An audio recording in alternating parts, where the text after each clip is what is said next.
یا ایھا الذین آمنوا ایمان والو انفقوا مما رزقناکم، خرچ کرو جو بھی اللہ ہم نے تمہیں رزق دیا ہے، من قبل ان یاتی یوم،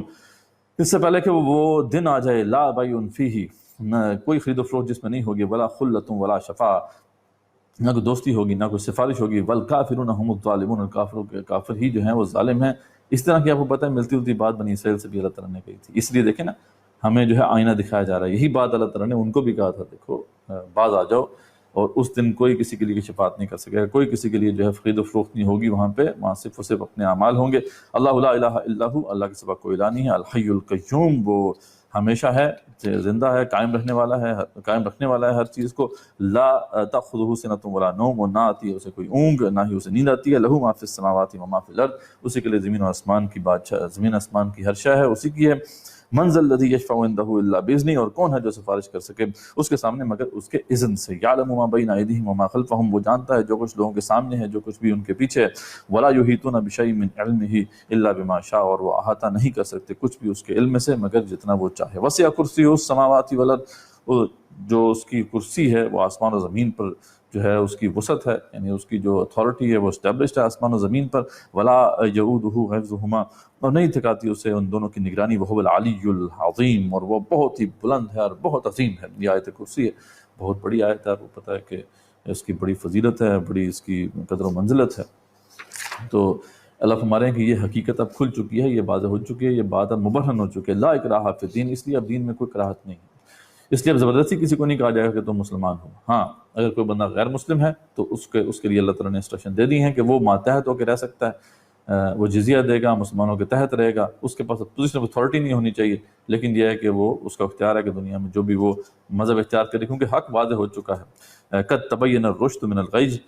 بے شک خوب واضح ہو چکی ہے ہدایت گمراہی سے۔ فمن یکفر بالطاغوت، اور جو کوئی بھی انکار کرے طاغوت کا، ویؤمن باللہ، اور ایمان رکھے اللہ پر، فقد استمسک بالعروۃ الوثقی، یقیناً اس نے تھام لیا بہت ہی مضبوط سہارا، لا انفصام لہا، اور نہیں ہے کبھی ٹوٹنا اس کا۔ واللہ السمیع العلیم، اللہ تعالیٰ سننے والا ہے، جاننے والا ہے۔ اللہ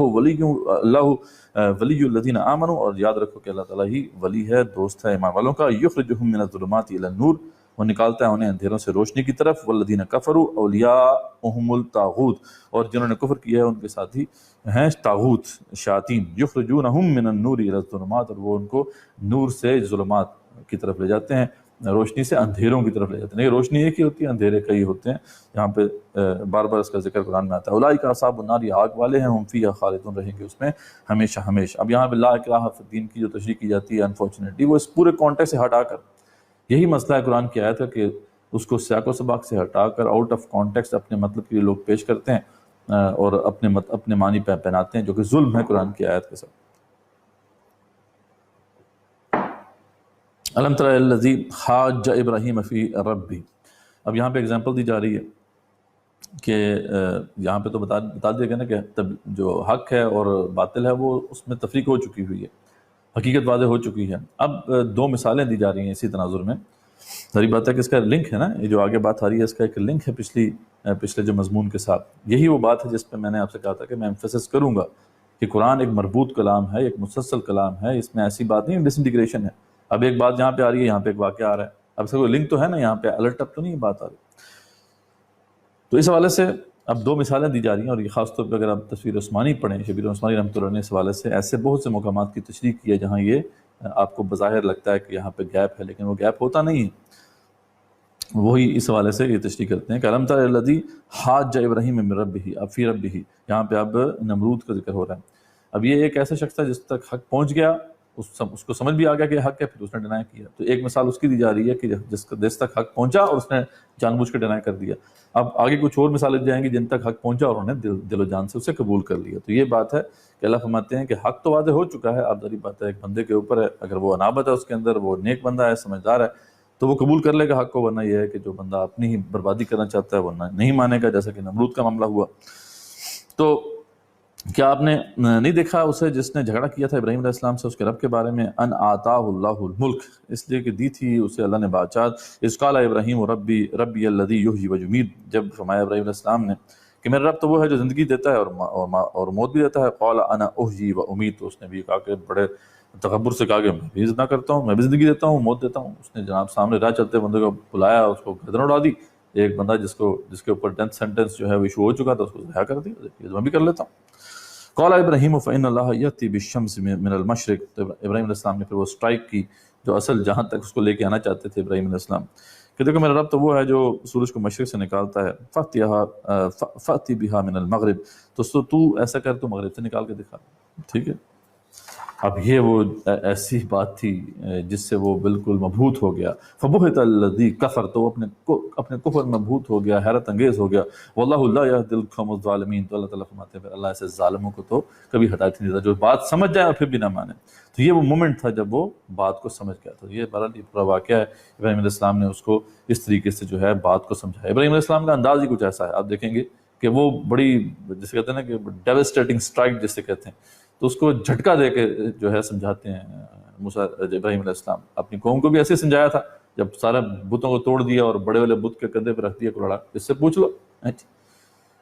اور وہ بھی سمجھ گئے تھے واقعی یہ تو کیسے ہو سکتا ہے کہ یہ بت جو ہے یہ سارا کام کرتے۔ سیم معاملہ یہاں پر نمرود کے ساتھ ہوا، لیکن یہ ہے کہ وہ نہیں سمجھا۔ او کالذی مر علی قریۃ،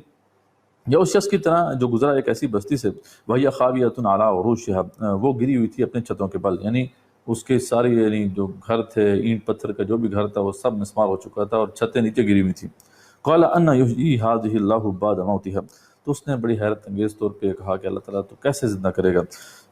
اس کی تباہی کے بعد اس شہر کو، فاماتہ اللہ 100 عام، تو موت دی اسے اللہ تعالیٰ نے 100 برس تک، ثم بعث، اور پھر اس کے بعد اٹھایا۔ قال کم لبثت، فرمایا اللہ نے کتنی دیر تک تم رہے ہو یہاں؟ قال لبثت یوما او بعض یوم، وہ جو اٹھے تو انہوں نے کہا کہ یہ تو ایک دن ہے اور ایک دن کا کچھ حصہ ہے۔ قال بل لبثت 100 عام، تو اللہ تعالیٰ نے ان کو بتایا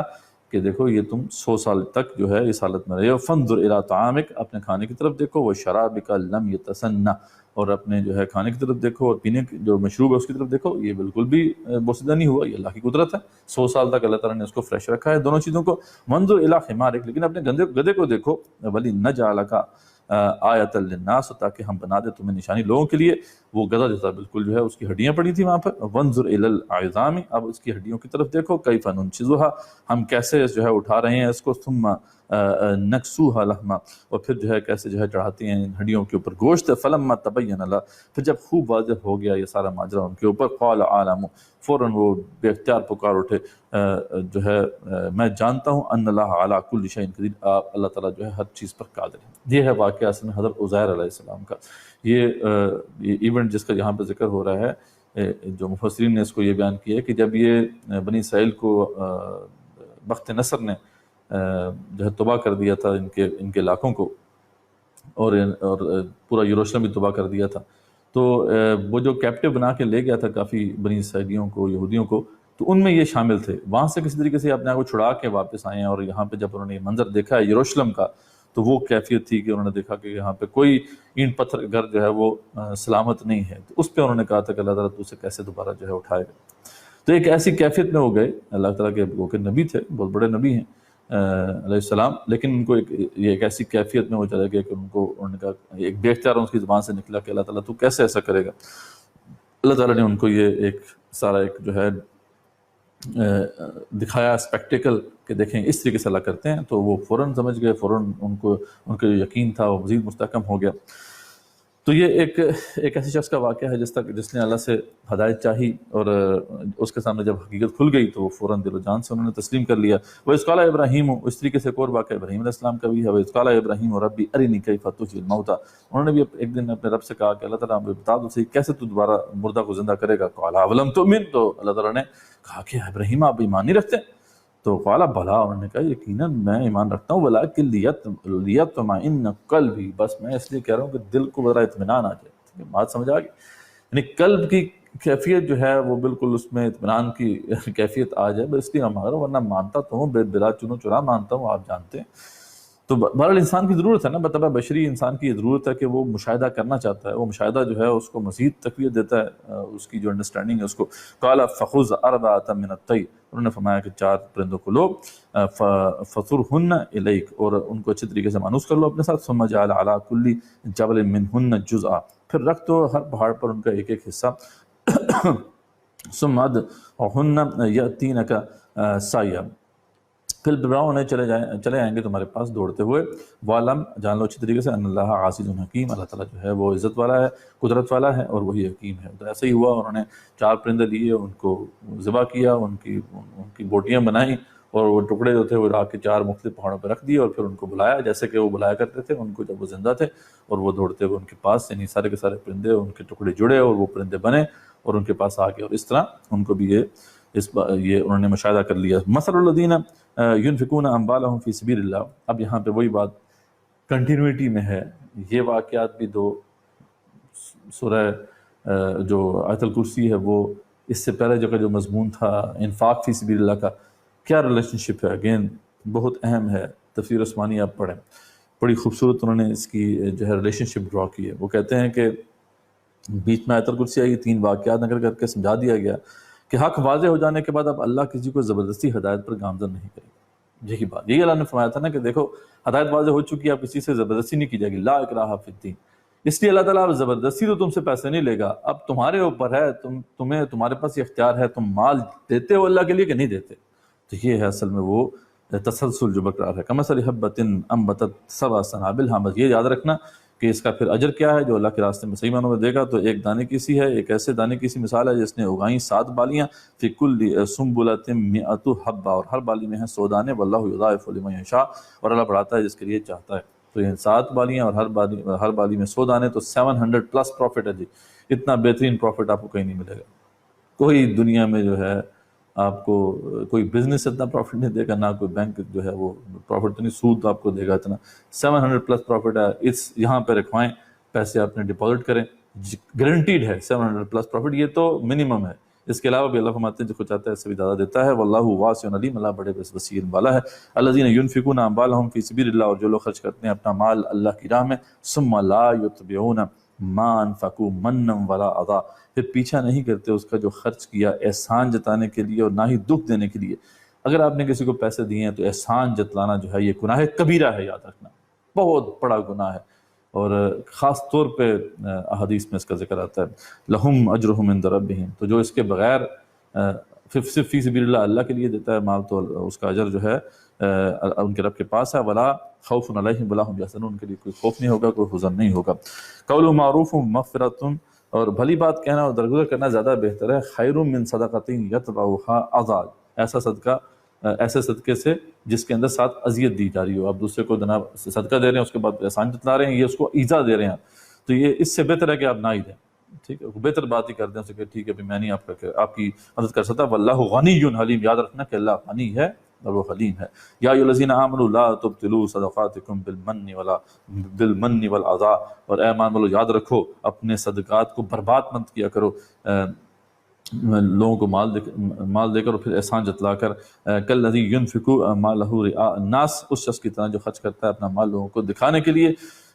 ولا یؤمن باللہ والیوم الآخر، اور وہ ایمان نہیں رکھتا دراصل اللہ اور آخرت پر، فمثلہ کمثل صفوان، تو اس کی مثال ایک صاف چٹان کی مثال، اس کی مثال جو ہے صاف چٹان کی سی ہے، علیہ تراب، جس کے اوپر مٹی ہے، فاصابہ وابل، پھر برسے اس پر ایک زوردار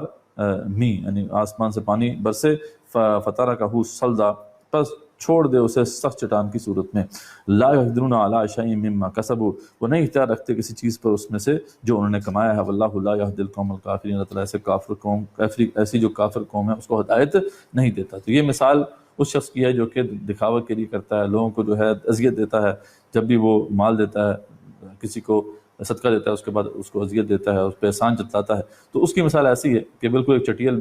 جو ہے چوٹی ہے، اس پہ تو ساری بات ہے، یا تو زرخیز زمین ہو تو اس کے اندر وہ بیج جو ہے وہ اگ بھی سکتا ہے، چٹیل زمین پہ تھوڑی سی مٹی ہے،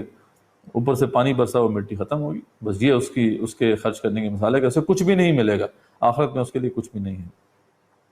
اور اس پہ خاص طور پہ احادیث رسول اللہ صلی اللہ علیہ وسلم میں تاکید آئی ہے کہ اللہ تعالیٰ جو ہے ایسے شخص کے ساتھ بڑا، جسے کہتے ہیں نا، ایسا معاملہ ہوگا کہ دیکھنا پسند نہیں فرمائیں گے۔ صحیح مسلم کی ایک روایت ہے کہ 3 قسم کے لوگوں سے اللہ تعالیٰ قیامت کے دن بات تک نہیں کریں گے،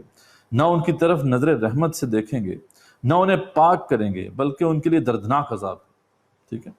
ایک ہے کہ وہ شخص جو دے کر احسان جتلاتا ہے، دوسرا وہ جو ٹخنوں سے نیچے اپنا پاجامہ یا اپنی تہمت جو ہے وہ لٹکاتا ہے، یہ بھی بہت بڑا جرم ہے، گناہ کبیرہ ہے، تیسرا اپنے سودے کو جھوٹی قسم کھا کر بیچتا ہے۔ ابن ماجہ کی ایک روایت میں ہے کہ اسی طریقے سے الفاظ ہیں، لیکن اس میں کچھ اور لوگوں کا ذکر بھی ہے۔ اس میں یہ ذکر ہے کہ ماں باپ کا نافرمان، یعنی اللہ تعالیٰ ایسے لوگوں سے بات تک نہیں کرے گا جو ماں باپ کا نافرمان ہو۔ یہ بات سب میں کامن ہے کہ جو کسی کو صدقہ دے اور پھر احسان جتلائے، اور شرابی اور تقدیر کو جھٹلانے والا، یہ جنت میں داخل نہیں ہوگا۔ نسائی میں ایک روایت ہے کہ 3 شخصوں کی طرف اللہ تعالیٰ قیامت کے دن دیکھے گا بھی نہیں، ایک تو ماں باپ کا نافرمان، شراب کا عادی، اور وہی دے کر صدقہ کر کے احسان جتلانے والا۔ نسائی کی ایک اور حدیث میں ہے کہ یہ تینوں شخص جنت میں داخل نہ ہوں گے، اس لیے اس آیت میں بھی ارشاد ہوتا ہے کہ اپنے صدقات و خیرات کو جو ہے احسان رکھ کر اور تکلیف پہنچا کر برباد نہ کرو۔ اس احسان کے جتانے اور تکلیف پہنچانے کا گناہ صدقہ اور خیرات کا ثواب جو ہے یعنی بہت زیادہ ہے، لیکن اس کا گناہ دیکھیں کتنا زیادہ ہے۔ تو یہ ابن کثیر نے اس میں واضح کیا اور ان احادیث کو پیش کیا۔ تو بہرحال بہت بڑا جرم ہے، ہمیں اس سے بچنا چاہیے۔ وَمَثَلُ الَّذِينَ يُنْفِقُونَ أَمْوَالَهُمْ ابْتِغَاءَ مَرْضَاتِ اللَّهِ، اور مثال ان کی جو خرچ کرتے ہیں اپنا مال اللہ کی رضا کی خاطر، وَتَثْبِيتًا مِنْ أَنفُسِهِمْ، اور وہ ثابت قدم رکھنے کے لیے اپنے آپ کو دین پر، کَمَثَلِ جَنَّةٍ بِرَبْوَةٍ، تو اس باغ کی مثال جیسی ہے، یعنی ان کا خرچ کرنا جو ہے اس باغ کی طرح ہے جو ایک بلند زمین پر ہو، أَصَابَهَا وَابِلٌ، اور برسے اس پر جو ہے ایک زوردار بارش، فَآتَتْ أُكُلَهَا ضِعْفَيْنِ، اور دو باغ جو ہے دگنا پھل دے، فَإِن لَّمْ يُصِبْهَا وَابِلٌ فَطَلٌ، پھر اگر نہ برسے اس پر زوردار بارش تو ہلکی سی فوار ہی کافی ہے، یعنی ایسا ہی زرخیز زمین میں اس نے بیج ڈالا ہے کہ اس میں ہلکی سی فوار بھی اوپر سے پڑتی ہے تو وہ کافی ہے۔ واللہ بما تعملون بصیر، باقی جو تم کر رہے ہو اللہ تعالیٰ اسے دیکھ رہا ہے۔ ایود احدکم، کیا پسند کرے گا تم میں سے کوئی، ان تکون لہ جنۃ من نخیل وعناب، اس کا ایک باغ ہو کھجوروں اور انگوروں والا، تجری من تحتها الانہار، اس کے نیچے سے نہر بہتی ہوں، انہار بہتی ہوں، لہو فیہا من کل الثمرات، اور اس کے لیے اس میں ہر طرح کے پھل ہوں، واصابہ الکبر ولہ ذریۃ ضعفاء، اور آ جائے اس پر بڑھاپا اور اس کی کمزور سی اولاد ہو، یعنی بوڑھا ہے، مطلب یہ ہے کہ اس کی اولاد ابھی چھوٹی ہے بوڑھا نہیں، شادی لیٹ ہوئی تو اولاد جو ہے وہ کم سن ہے، اور اس کے پاس جو ان کو فیڈ کرنے کے لیے اگر ہے تو صرف یہی باغ ہے، اور وہ جو ہے باغ اگر اس کے ہاتھ سے چلا جائے، فَأَصَابَهَا إِعْصَارٌ فِيهِ نَارٌ فَاخْتَرَقَتْ، پھر آ جائے اس باغ پر ایک تیز آندھی جس میں آگ ہو، پھر وہ باغ جو ہے وہ جل جائے، كَذَلِكَ يُبَيِّنُ اللَّهُ لَكُمُ الْآيَاتِ، اس طرح اللہ تعالیٰ کھول کھول کر اپنی آیات بیان کرتا ہے، لَعَلَّكُمْ تَتَفَكَّرُونَ، تاکہ تم سوچو سمجھو۔ اب دیکھیں وہ کیسی کیفیت اللہ تعالیٰ نے یہاں پہ ہمارے سامنے جو ہے وہ اس کا ایک نقشہ کھینچا ہے، تاکہ وہ ہم اس کیفیت کو خود بھی فیل کریں نا، کہ وہ شخص جو ہے اس کے پاس اگر کچھ ہے ان کو فیڈ کرنے کے لیے اپنے بچوں کو، تو یہی ہے، بوڑھا ہو چکا ہے محنت بھی نہیں کر سکتا، یعنی جب اس کو ڈیسپریٹلی ضرورت ہے اس اپنے متاع کی، تو وہ اس سے اگر چھن جائے تو اس کا کیا حال ہوگا؟ یہی حال ہوگا اس شخص کا کہ جب وہ روز محشر اللہ کے سامنے پیش ہوگا، جب اس کو ڈیسپریٹلی ضرورت ہوگی اچھے اعمال کی، اور وہاں وہ دیکھے گا کہ اس کے پاس اچھے اعمال نہیں ہیں، اس کے اچھے اعمال جو ہے وہ زیرو ہو چکے ہیں، تو پھر سوچو کہ کیا معاملہ ہوگا۔ یا ایھا الذین آمنوا ایمان والو انفقوا من طیبات ما کسبتم، خرچ کیا کرو پاکیزہ چیزوں میں سے جو تم نے کمائی ہیں، ومما اخرجنا لکم من الارض، اور اس میں سے جو نکالا ہے ہم نے تمہارے لیے زمین میں، تو اس میں سے خرچ کیا کرو۔ بار بار دیکھیں انفاق کا ذکر ہے، جیسے میں نے آپ کو بتایا تھا نا کہ یہ 2 ہجری سے پہلے یہ آیات نازل ہوئی تھی، یہ صورت نازل ہوئی تھی، اور اس دوران ایک بہت بڑا ریفیوجی کرائسس بھی پیدا ہو چکا تھا، مہاجرین جو تھے وہاں پہنچے تھے اور ان کے لیے ان کو بسانا بھی تھا، اس کے علاوہ جہاد کے لیے بھی مال کی ضرورت تھی، تو یہ خاص طور پہ انفاق کی یہاں پہ تاکید ہے۔ ولا تیمموا الخبیث منہ تنفقون، اور ارادہ نہ کر کے کسی ردی چیز کا کہ تم اس میں سے خرچ کرو، یعنی یہ نہ ارادہ کیا کرو کہ ردی چیز اللہ کے راستے میں خرچ کرو، ولستم بآخذیہ، اور جس کو تم خود بھی لینے والے نہ ہو، الا ان تغمضوا فیہ، مگر یہ کہ آنکھیں بند ہی کر لو، تو یعنی جو چیز جو ہے دل سے اتر جائے وہ اللہ کی راہ میں خرچ کر دو، یہ ایسا نہیں کرنا چاہیے، جو بہترین چیز ہے اسے دینا چاہیے۔ وَاعْلَمُوا، جان لو، ان اللہ غنی حمید، اللہ تعالیٰ کوئی ایسا نہیں ہے کہ وہ تمہارے جو تم دے رہے ہو اس کو ضرورت ہے، وہ تو غنی ہے اور حمید ہے۔ الشیطان یعدکم الفقر، یاد رکھو یہ شیطان ہے جو تمہیں فقر سے ڈراتا ہے، اور یأمرکم بالفحشاء، اور تمہیں حکم دیتا ہے فحاشی کا۔ یہ ہے کام شیطان کی جو مختلف ہتھ کنڈے ہیں، ایسا کہ میں نے پہلے بھی ذکر آیا ہے کہ بار بار اللہ تعالیٰ اس کو بتاتے ہیں کہ وہ برائی کا حکم دیتا ہے، یہاں پہ آپ فقر سے ڈراتا ہے۔ دیکھیں یہ شیطان کی بہت بڑی چالوں میں سے ایک چال ہے کہ وہ ہر وقت آپ کو یہ کیفیت دیتا ہے کہ یار پتہ نہیں کیا ہو جائے گا، اور اس لیے اور مال جمع کرو۔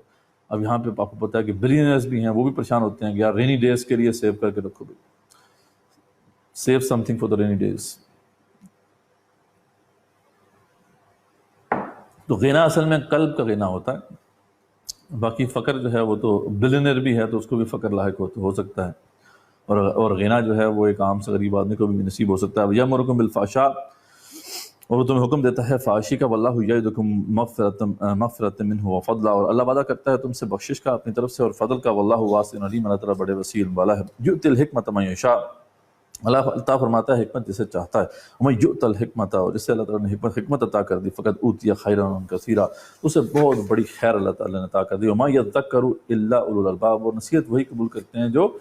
سمجھدار ہیں، یعنی صرف وہی قبول کر سکتے ہیں جو سمجھدار ہیں. اب یہاں اگین وہی اگر ہم سیکوینس دیکھیں گے، یا بات ہو رہی ہے انفاق فی سبیل اللہ کی، اور ساتھ حکمت کی بات ہے. حکمت کیا ہے؟ حکمت یہ ہے کہ ایک ایسی صلاحیت کسی کے اندر ہو کہ وہ نتائج تک پہنچ سکے صحیح طریقے سے، یعنی جو نتائج ہیں اس کے ہمیشہ وہ درست ہوں. اور اسی صورت ممکن ہے جب اس کی فطرت بھی سلیم ہو، اس کی جو ذہن کی بھی تطہیر ہو چکی ہو. تو فطرت بھی پاک اگر کسی کی ہے اور اس کی جو عقل ہے وہ بھی صاف ہے، تو دونوں جب ملتی ہیں تو اسے حکمت کہتے ہیں. اب یہاں پہ مال کے حوالے سے، انفاق کے حوالے سے حکمت کا ذکر کیوں کیا گیا؟ تو ظاہری بات ہے اس میں سمجھنا کوئی اتنا مشکل نہیں ہے. اگین تفسیر عثمانی کو میں ریفر کروں گا، اور بہت ہی خوبصورت انہوں نے اس کی تشریح کی ہے. وہ کہتے ہیں کہ ظاہری بات ہے کہ جو شخص اس دنیا میں مال کو جمع کرتا ہے اور اللہ کے لیے خرچ نہیں کرتا، وہ کیسے حکیم ہو سکتا ہے؟ حکیم تو اسے کہتے ہیں جو وائز ہے. ایک وائز آدمی تو وہی ہوگا نا کہ جو فائدے کا سودا کرے گا، گھاٹے کا سودا تو کوئی بھی نہیں کرتا. تو جو فائدہ 700+ پروفٹ کوئی نہ کون جو ہے وہ اس کو چھوڑ کر اور اپنی جو سارا جو اس نے محنت کی ہے یہاں پہ وہ مال کمایا ہے، اس کو وہ اپنے ذات کے لیے خرچ کرتا رہے اور اللہ کے لیے خرچ نہ کرے اور اپنے آپ کو ہلاک کر دے آخرت میں، تو وہ تو کوئی حکیم انسان تو نہیں ہے، وہ کوئی وائز انسان تو نہیں ہے. تو یہ ہے بیسیکلی، اگر تمہارے اندر باقی وزڈم ہو تو تم اس بات کو سمجھ جاؤ گے. وما انفقتم من نفقۃ، اور تم جو بھی خرچ کرتے ہو مال میں سے، او نذرتم من نذر، یا پیش کرتے ہو نظر مانی ہوگا تمہیں جو بھی وہ پیش کرتے ہو اللہ کو، فإن اللہ یعلم، تو بے شک اللہ جانتا ہے اسے. وما للظالمین من انصار، اور دیکھو جو ظالم ہیں ان کا کوئی مددگار نہیں ہوتا. ان تبدوا الصدقات فنعم ما ہی، اور اگر تم ظاہر کرو صدقات تو اچھا ہے یہ. وَإِن تُخْفُوهَا، اور اگر تم پوشیدہ رکھو انہیں، وَتُؤْتُوهَا الْفُقَرَاءَ، اور دے دو انہیں فقیروں کو، فَهُوَ خَيْرٌ لَكُمْ، تو وہ تمہارے لیے بہتر ہے. وَيُكَفِّرُ عَنْكُم مِّن سَيِّئَاتِكُمْ، اور اللہ دور کر دے گا تم سے تمہاری برائیاں. وَاللَّهُ بِمَا تَعْمَلُونَ خَبِيرٌ، اور جو تم کام کر رہے ہو اللہ تعالیٰ اس سے اچھی طرح باخبر ہے. لیس علیک ہداہم، نبی وسلم نہیں ہے آپ وسلم کے ذمہ ہدایت دینا انہیں، ولکن اللہ یہدی من یشاء، بلکہ یہ اللہ جسے چاہتا ہے ہدایت دیتا ہے. وما تنفقوا من خیر فلانفسکم، اور جو تم خرچ کرو گے مال میں سے تو اپنے ہی بھلے کے لیے خرچ کرو گے. وما تنفقون الا ابتغاء وجہ اللہ، اور تم خرچ نہیں کرتے مگر اللہ کی رضا کے حصول کے لیے خرچ کرتے ہو، تو جو بھی خرچ کرے گا اپنا ہی فائدہ اس کا. وما تنفقوا من خیر یوفى الیکم، تو تم جو بھی خرچ کرو گے مال میں سے وہ پورا لوٹا دیا جائے گا تمہیں. بار بار اللہ تعالیٰ یہ بات فرما رہے ہیں کہ دیکھو تمہیں واپس ملے گا، تمہیں اس کا بہتر اجر ملے گا، تو پھر کیوں خرچ نہیں کرتے؟ یہ ہے جو سوال ہے جو ہمارے لیے بہت بڑا سوال ہے. وانتم لا تظلمون، اور تم پر کوئی ظلم نہیں کیا جائے گا. للفقراء الذین احصروا فی سبیل اللہ، اور خاص طور پہ جو ہمارے جو مال ہیں اس کے مستحق کون ہیں؟ جو روک دیے گئے ہیں اللہ کے راستے میں. لا یستطیعون ضربا فی الارض، اور وہ استطاعت نہیں رکھتے کہ چل پھر سکیں زمین میں معاش کے لیے. یعنی ایسے لوگ جو اپنے آپ کو وقف کر دیں دین کے لیے، جہاد کے لیے کسی نے اپنے کو وقف کر دیا، دین کی تعلیم کے لیے وقف کر دیا، تو خاص طور پہ ان کے بارے میں آتا ہے کہ یہ ذمہ داری ہے کہ اس سوسائٹی کی کہ ان کا وہ نان نفقہ اٹھائیں. ٹھیک ہے، تو بڑی بات ہے یہاں پہ ہمارے جو اس وقت تو سچویشن ایسی ہے نا کہ چندہ دینا پڑتا ہے اور چندہ مانگنا ہی پڑتا ہے ایسے لوگوں کو جو کہ دین کی خدمت کر رہے ہیں. ایسا نہیں ہونا چاہیے. اسلامی سوسائٹی میں ان کو مانگے بغیر جو ہے دینا چاہیے. وہ الگ بات ہے، ذری بات ہے، انہوں نے بھی اپنا مقام گرا لیا ہے، وہ ان کی بھی عزت اب نہیں ہے معاشرے کے اندر. معاشرہ بھی جو ہے وہ سینس نہیں رکھتا. لیکن اگر اسلامک سوسائٹی ہو تو ان کا خاص طور پہ اللہ تعالیٰ نے فرمایا کہ خیال رکھنا ہے سوسائٹی نے کہ یہ زیادہ حقدار ہیں. یحسبهم الجاہل اغنیاء من التعفف، اور سمجھتا ہے انہیں ناواقف جو جاہل ہے خوشحال ان کے سوال نہ کرنے کی وجہ سے. نہیں، وہ سوال کبھی نہیں کرتے. ایسے جو لوگ ہوتے ہیں وہ شریف النفس ہوتے ہیں، وہ سفید پوش ہوتے ہیں، لیکن یہ کہ وہ ہاتھ نہیں پھیلاتے. تعرفهم بسیماہم، لیکن تم ان کے چہروں سے ان کو پہچان لوگے. لا یسألون الناس الحافا، وہ لوگوں سے لپٹ کے سوال نہیں کرتے ہیں. وما تنفقوا من خیر، تم جو کچھ بھی خرچ کرتے ہو مال میں سے، فإن اللہ بہ علیم، تو بے شک اللہ اسے خوب جاننے والا ہے.